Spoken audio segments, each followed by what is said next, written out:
সংস্কারের পথে বাধা দেওয়ার রাজনৈতিক সদিচ্ছা হতে পারে না বলে মন্তব্য করেছেন জামায়াতে ইসলামীর আমির ডক্টর শফিকুর রহমান।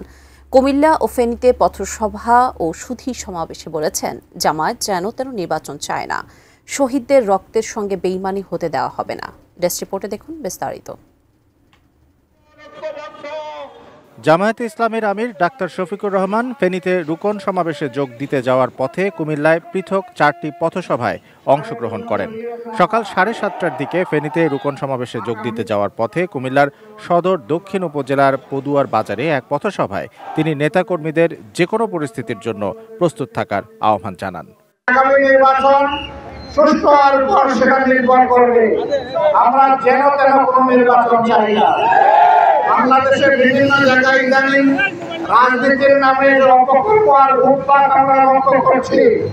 আমরা সংশ্লিষ্ট দলগুলোকে বলবো, সাবধান হন, নিজেদেরকে সামলান, নইলে জনগণই আপনাদেরকে সামলে দেবে।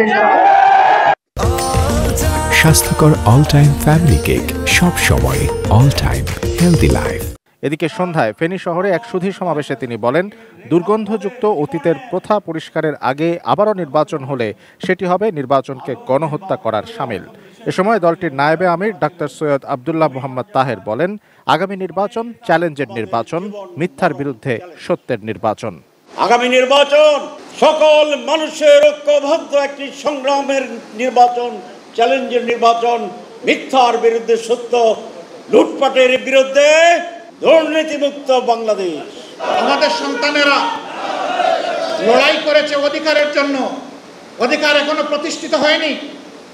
অধিকার প্রতিষ্ঠানের প্রথম পদক্ষেপ হচ্ছে একটা সুষ্ঠু নির্বাচন। সেই নির্বাচনের জন্য আমরা পরিষ্কার বলেছি, অবশ্যই কিছু জরুরি এবং মৌলিক সংস্কার হতে হবে। এই সংস্কারের পথে বাধা দেওয়া কোনো দলের এটা রাজনৈতিক সদিচ্ছা হতে পারে না। Shamsul Arefin, desk report, ATN news.